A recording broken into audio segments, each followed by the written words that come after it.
এৰিয়াত একো টেনশ্যন ল'ব নালাগে, কেৱল মোৰ ওজন বঢ়াই যাব। এটা নতুন টেনশ্যনে দেখা দিছে। টেনশ্যন দ্ৰৌপদী।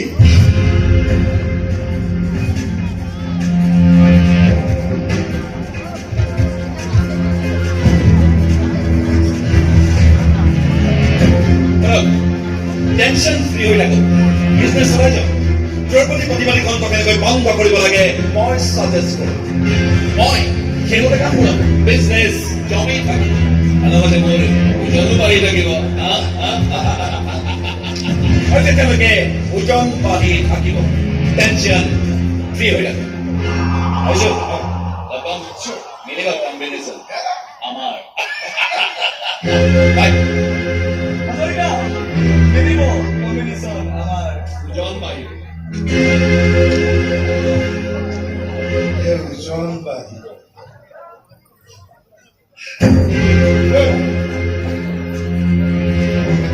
ই দেখোন আমাতকৈও মাফিয়া। চৰকাৰী মাফিয়া।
দ্ৰৌপদীৰ লগত কেনে সম্পৰ্ক?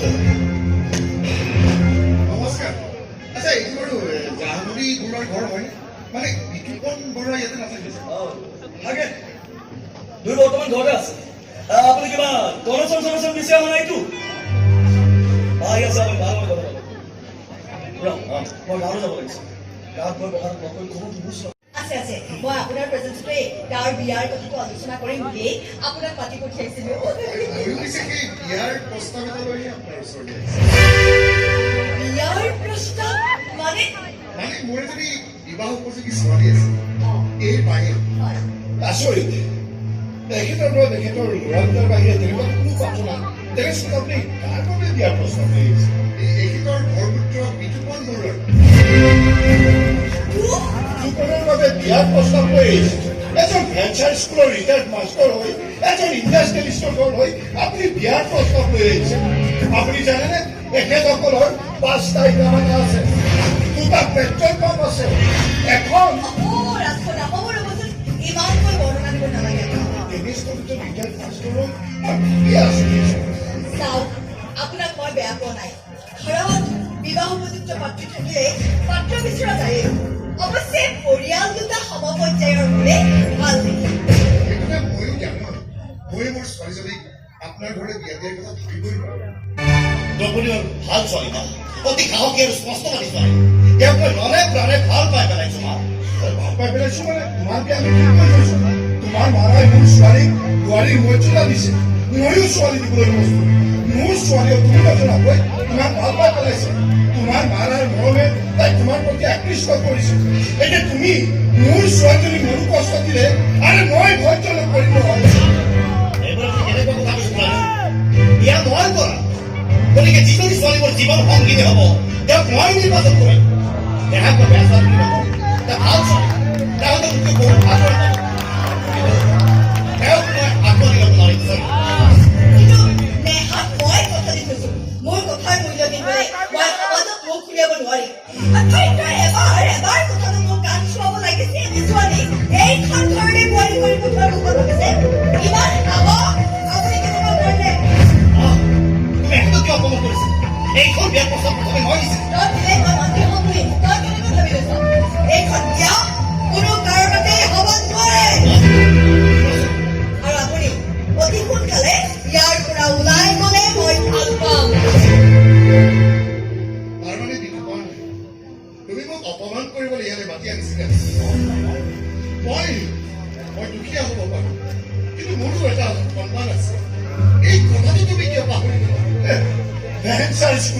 ৰিটায়াৰ্ড মাষ্টৰৰ আত্মসন্মান আচলতে আপুনি সুবিধাবাদী নিজৰ বদনামী ছোৱালীজনীক ধনী ঘৰলৈ জাপি দি আপুনি সুবিধা ল'ব বিচাৰিছে মোৰ হিতাহিতে ভুল নকৰা আছে আপোনাৰ জিভাতে কাম কৰক কি অধিকাৰত আপুনি একেবাৰে সমাধান কৰিলে দৰকাৰ হ'লে জোৰপৰীকে নাইকিয়া কৰি পেলাব এনেও তাই আমাৰ ব্যৱসায়িক ৰাস্তাত আই এতিয়া মোৰ ছোৱালীজনীৰ ভৱিষ্যতৰ প্ৰতিবন্ধকৰূপে দেখা দিছে গতিকে প্ৰেম পুৰা জন্তাই মই ধেমালিহে কৰিছো গগলি তেনেকুৱা ছোৱালী নহয় নহয় তাৰ বস্তুটো কোন হ'ব পাৰে কোন হ'ব পাৰে কোন হ'ব পাৰে তুমি হেলা বাবা কথাতে এনে কৰ এই চাই চুপ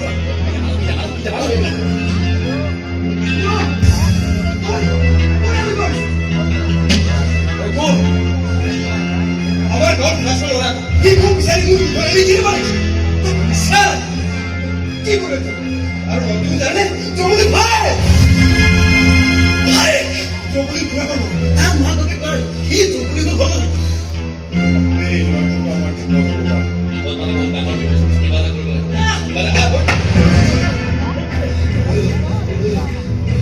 ওই ওই বাবাটা মুখ কেমন দেখলো ওই ওই ওই দেখছো দেখছো মুখ হাত মুখ কেটে গেল তুমি বলে যান ওই সবাই বলে বলি দেখো সবাই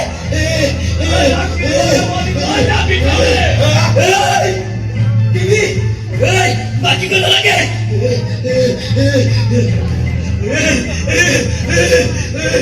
ওই ওই বাবাটা ওই ওই শাশুড়া ওই ওই মরাবার কালেমান মোটে দানা কত বকান সুর করিয়া দিছো কোথায় গেল ওই ওই কোনো মিলি মামা ওই কি মানে কেমন বাবা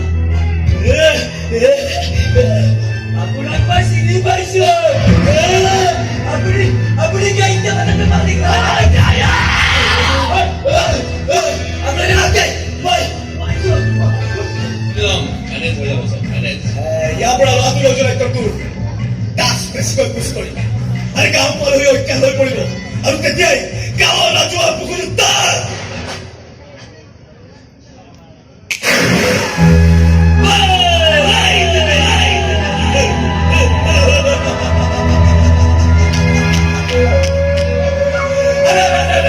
ভাবিব নিচা খাই পানীত পৰিব এটা মৰি থাকিম পাৰিবি নহয়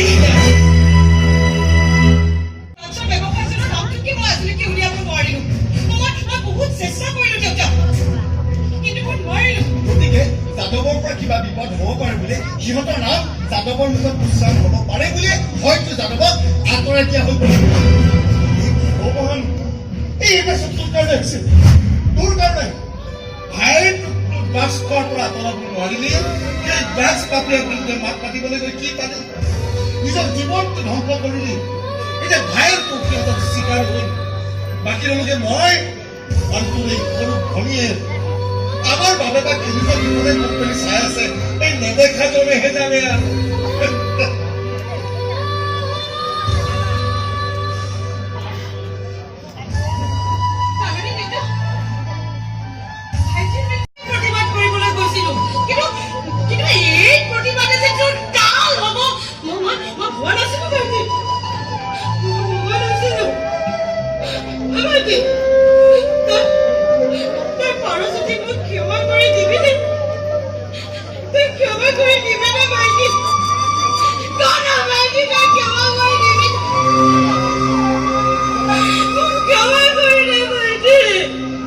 মৃত্যু কাৰোবাৰ কিবা অসুবিধা আছে নেকি কোনে বন্ধ কৰিলে কিবা নাম ঠিকনা কিবা নাজানো কিন্তু ড্ৰাগছ প্ৰচলন ড্ৰাগছ মাফিয়া কেইজনে ভাইটিৰ হত্যা কৰিছে কেৱল সন্দেহত কথাকৈ আইনৰ পৰা কিবা সহায় পাম বুলি কিয় ভাবিছে এই যদি কাৰোবাক সন্দেহ কৰিছে নাম কওক না এটা কাম থানালৈ গ'ল কেছটো নাই আমি সেইবিলাক একো কৰিবলৈ নাযাওঁ আপুনি ইয়াৰ পৰা যাওক আইনৰ মেইন প্ৰেছত সোমাই ঘৰখনলৈ আৰু বিপদ পাতি নানিবি ঠিকেই কৈছে তোমাৰ দেউতাই ঠিকেই কৈছে জুইত হাত সোমাই হাতটো এনেকৈ কলি যে পঞ্চপাণ্ডৱ যেন তোৰ লগতে আছে ভাল লাগিলে